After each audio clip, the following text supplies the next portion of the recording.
wants to handle anything, maybe you can come up here, we'll get you on camera. Or you can speak from back there or just enjoy the cake, whatever you want to do.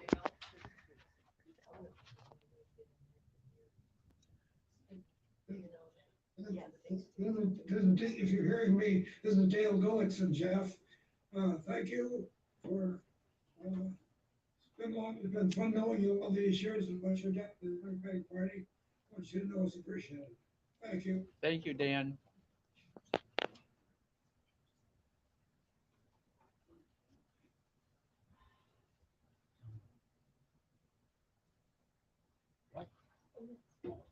Can't believe we got a Democratic meeting, nobody's saying anything. I know it. They're all in shock, I think. They're all gonna eat cake. Well, that's probably it. Well, then we'll get started with a few comments and then we'll get John Cunningham here telling you a little bit about his run for treasurer. Just enjoy the cake. We're watering the coffee pot, if anybody wants to switch it over.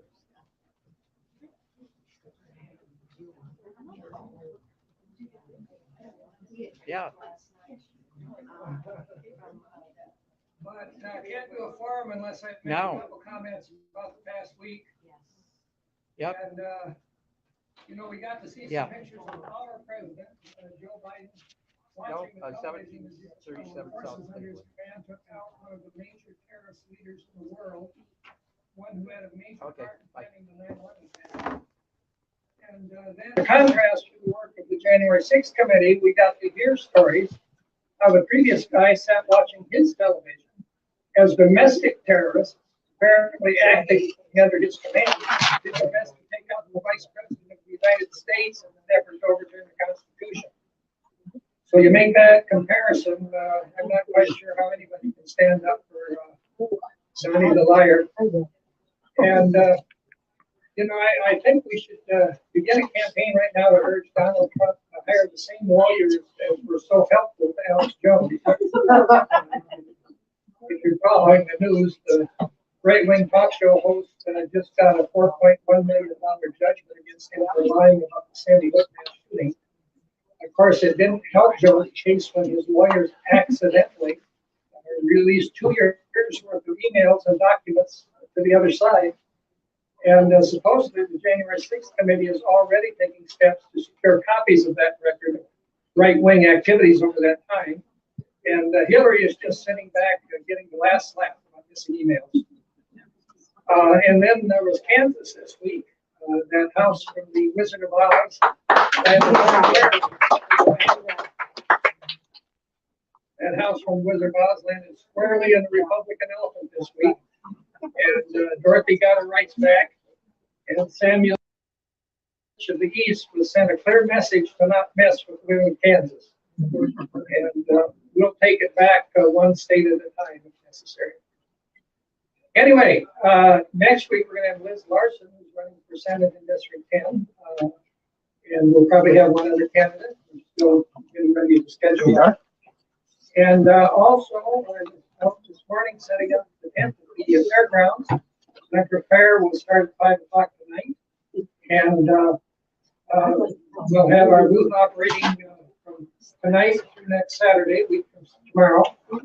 And we do need a couple of volunteers yet to help out with shifts during the week.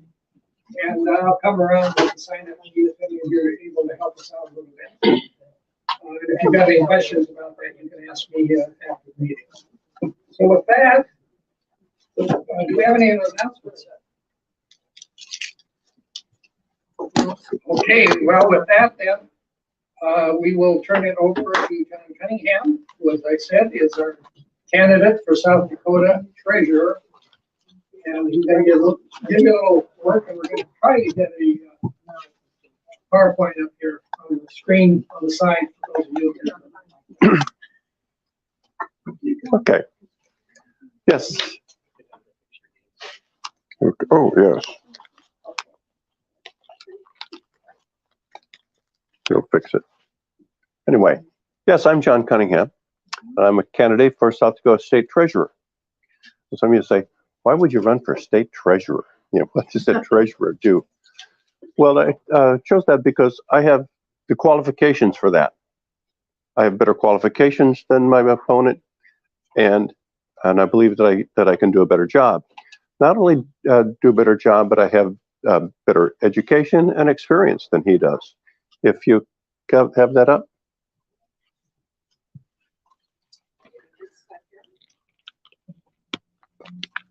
Okay, let's see if I can do this. There we go. He's going to bring up some things for me to talk from. Okay.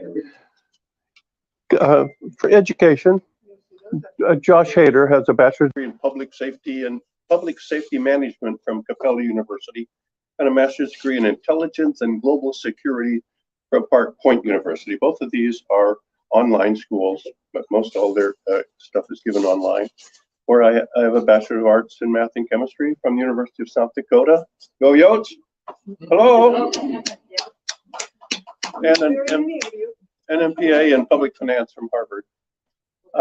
Recently, I got that information about him from his website, Wikipedia page, 2 or 3 weeks ago. It's not on his Wikipedia page anymore. He doesn't want that comparison made on education. So he's decided that that's not a good comparison for him. The next one is experience. Up. Oh, oops, I skipped experience. I didn't put the page in.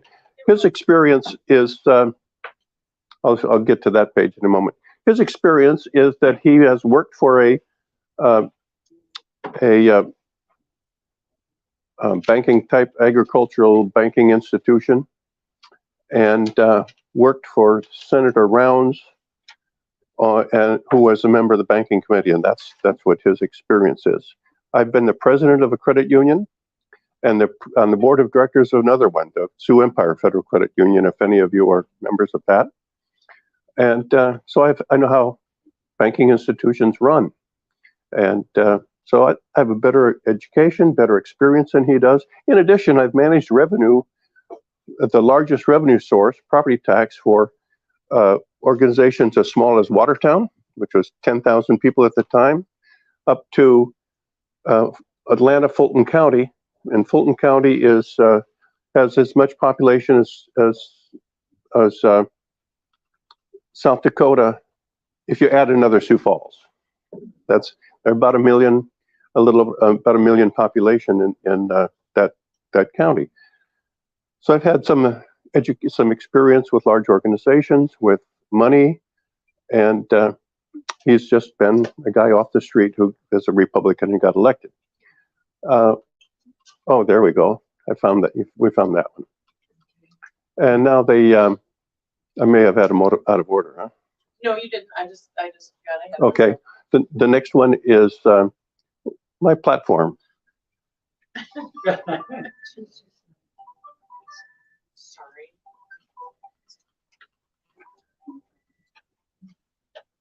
Maybe Mick It's can. about to get really bad now. One of the things I want to do while he's doing that is to say thank you to the forum for having me here, and again congratulate Jeff, because you realize he's probably saved the Democratic Party close to $1 million with the work that he's done. If they'd have had to hire somebody to be a receptionist and answer the phone, I think we don't think about the financial impact he's had on the party, and not just the courtesy and the nice guy kind of stuff. So I want to mention that. Okay, Josh Hader is going to do the same old things. He doesn't claim to want to do anything new or extra, except that he's taking a leave of absence to be the governor's mouthpiece on the Public Utilities Commission to fill a vacant position, because a lady has to recuse herself on the pipeline issue. So he's going to carry the water for her on that, and that's his extra duty up there. My thing, I'll do all the same duties of the treasurer. They're specified by law, and I intend to bring a focus on ethics to the government and peer. Yes, sir. Hater, is that even legal to hold 2 jobs simultaneously in the state of South Dakota? Can he what? Can you hold 2 jobs? Well, I don't know. I don't know if there's any legal issue in that or not. The lady recused herself because her family has maybe impacted by the pipeline, and so she recused herself. So no one appointed him. Whether that's legal or not, that's something to look up. Whether it's legal or not to hold two elected positions at the same time, but she did it. But then you understand, ethics and legality and so forth is a vague concept in Pierre, and that's why I'm running. But thanks for that point there. So my purpose is to use my extra time instead of running up to the PUC is to bring a strong focus on ethics to Pierre. And for those of you who know me, my background is ethics. I didn't bring it on. I supported the IM-22. Remember IM-22, the ethics law that the public passed, including a lot of Republicans passed that law, and the Republican legislature immediately repealed it. First thing they did in 2017 session was to repeal that law that the public passed. And that so incensed me that I created a essay contest for high school seniors with a $1,000 scholarship for the best essay on improving ethics in South Dakota government. Cost me a couple $1,000 for a $1,000 scholarship and printing and postage and so forth. But I felt that needed to be done, and that's because ethics is just that important, and it should not be forgotten. I believe that every Democrat in 2018 should have been vote ethics, vote Cunningham, vote ethics, vote Smith, whatever. Should have been a whole party platform that year, or party focus, and just ram it down their throats. We kind of gave them a pass, and I'm sorry about that. I've also filed an ethics complaint against a counselor who accepted a travel gift from a lobbying organization. That's currently in the Supreme Court, and it's costing me a bunch of money in legal fees, but that's how focused I am and committed I am to ethics. So that's my ethics background. What's next?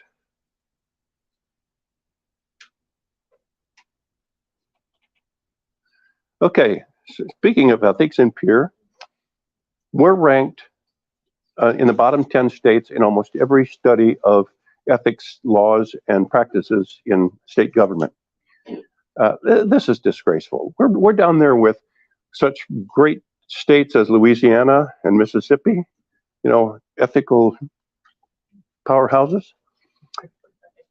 The governor's blatant use of nepotism, that's just the latest manifestation of the total disregard for ethics in Pierre. And so I want to bring a focus on ethics, somebody in that power circle of secretaries and so forth, somebody who is bringing ethics, is looking for ethical misconduct and so forth from that ethical swampland in Pierre. So I really want to do that. Now, notice from repealing South Dakota ethics law that Republicans are sensitive to their vulnerabilities in this issue. Josh Hader has stripped education from his Wikipedia page, and not just this issue, but this race. They are concerned about this race. Josh Hader's stripped education from his Wikipedia page, and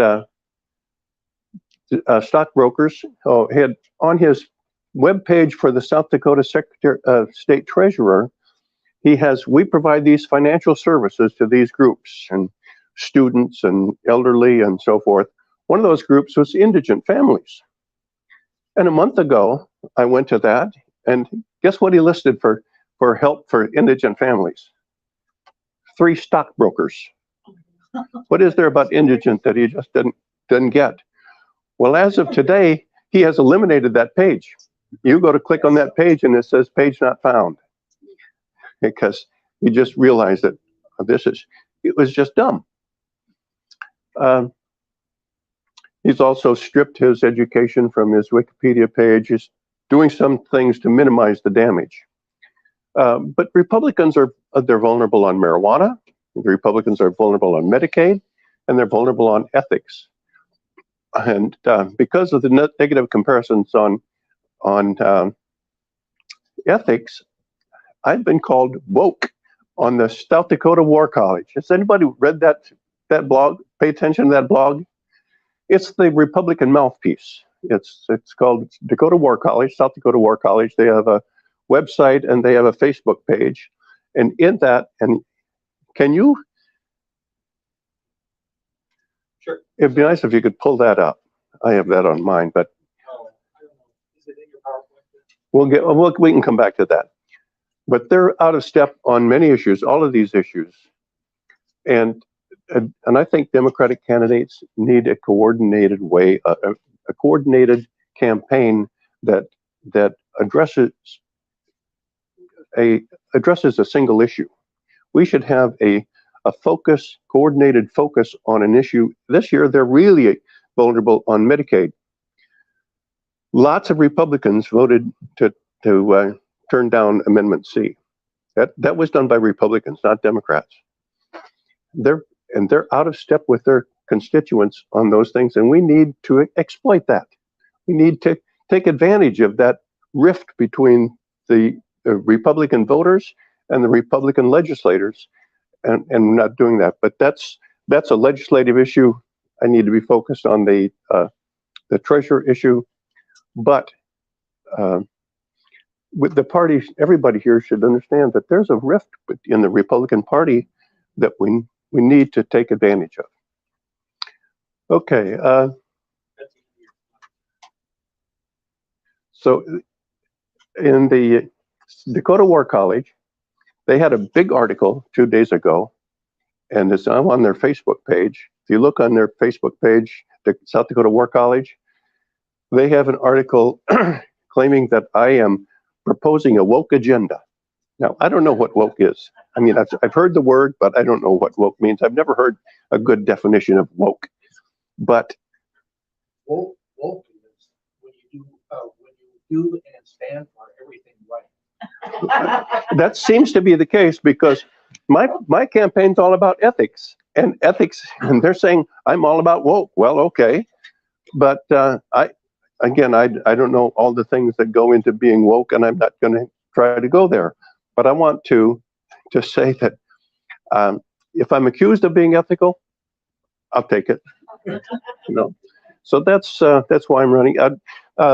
Mick, if you can help, what I'd like to do is have some help. Of course, campaigns need two things: time and money. If you've got time or money that you can donate, I'd appreciate it. A yard sign costs about $6. If you can buy me 5 yard signs, I'd appreciate it. Or these cards cost about $1 to mail, to print and mail. And if you can buy me 25 of those, I'd appreciate it. Anything you can do to help, because they're very concerned. Oh, here we go. He brought up, this is the South Dakota War College. Democrat state treasurer candidate running to promote woke agenda and witch hunt, as opposed to the actual job of state treasurer. How's that? That's they're running scared. The fact that this is just as big an article as they've done against Jamie Smith, and way bigger than they've done against Brian Bangs.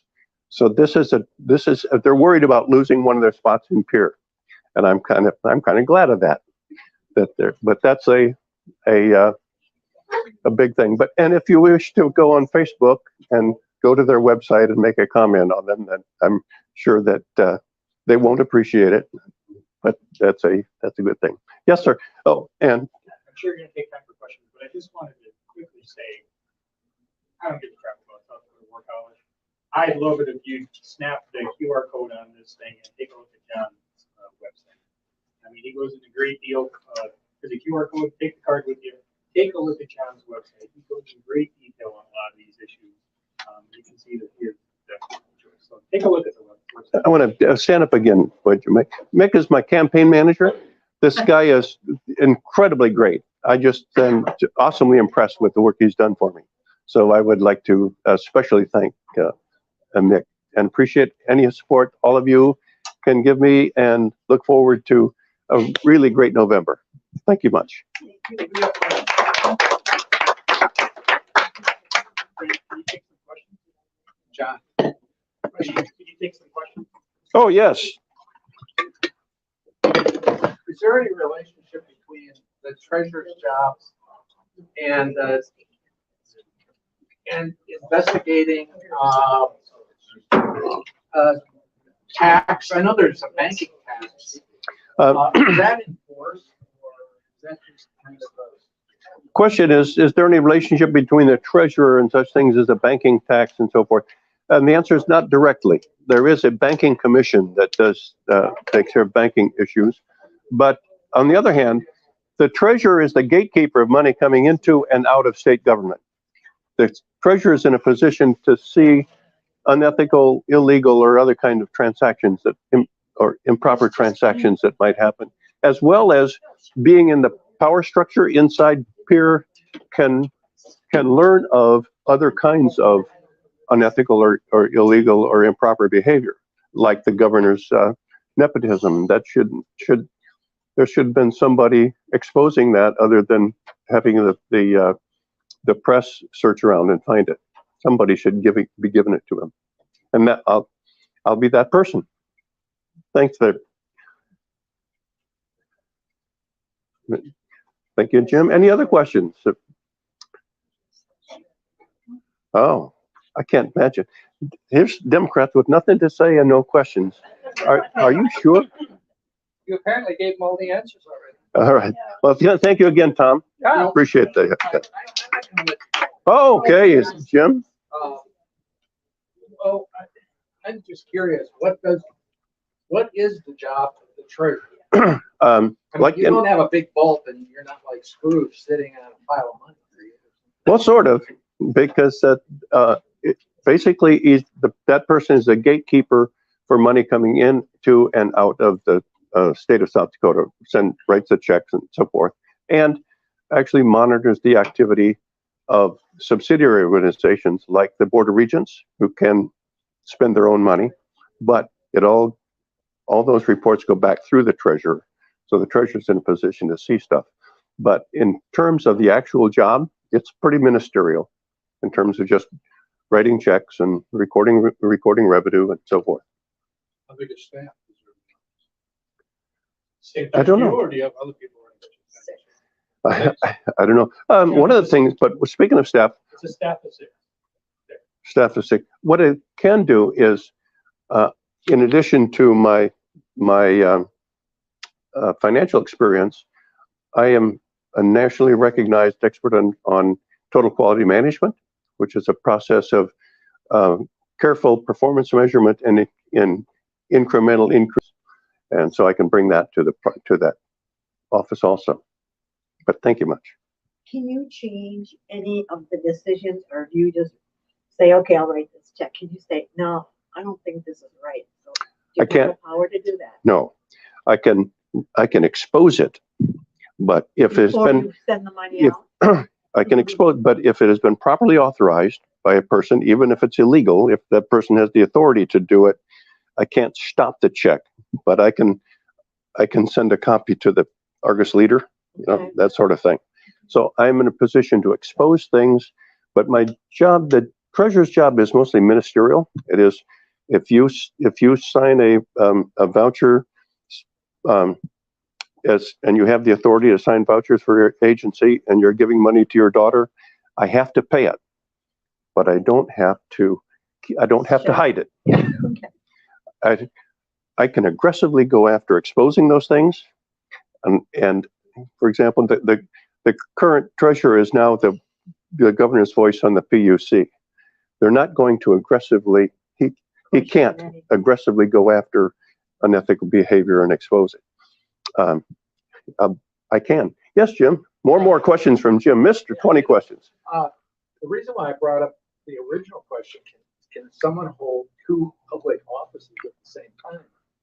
If you remember, at one point, Daschle was senator. Wasn't there some talk about him possibly running for the presidency? and South Dakota invoked the idea that you can't run for two offices on the same ballot simultaneously. Now, if you can't run for two offices, it seems to me that it might be a problem. And is he getting paid for the PUC job and also No, treasurer? no, I don't think he's getting paid for both. Pam might know more about that because she's working for Jeff Barth, who is actually running for the PUC and is probably a lot more knowledgeable about that issue than I would be. You might be giving more credit than I do, but what Chrissy Fagan is simply, she's recusing herself from that particular subject of the CO2 pipelines. So that's when Mr. Hader will come in and serve when that is going to be on the agenda. So, I mean, it'll be on the agenda a lot. So he will be doing a fair amount of work as a PUC commissioner. So you're absolutely right that he is going to be paid for that time. I'm certain of it in some way, shape, or form. And you're right that he won't have as much time to do his regular job. And so, I mean, that is a big concern. No, It isn't a check the Constitution yesterday, and that is what is allowed by the governor to, and it says specifically other constitutional officers will be utilized in that manner. So it's not really a great setup. It's a good setup for, getting things through that you don't want to shine the light on. this is an example where, let's say that he is getting paid twice. Suppose he gets paid for as PUC and stuff. Josh Hader's not going to expose that, Yeah. but I would. Well, yes, It may be legal. It may be, I don't know if it's legal or not, but it still is unethical, and it should be exposed as unethical. Yeah, so he'll be writing himself two checks. He may. I don't know that. I don't know that for sure, but We're constantly positioning other people to serve in other capacities later down the road. So he's getting his name out there. So it's just a great step down.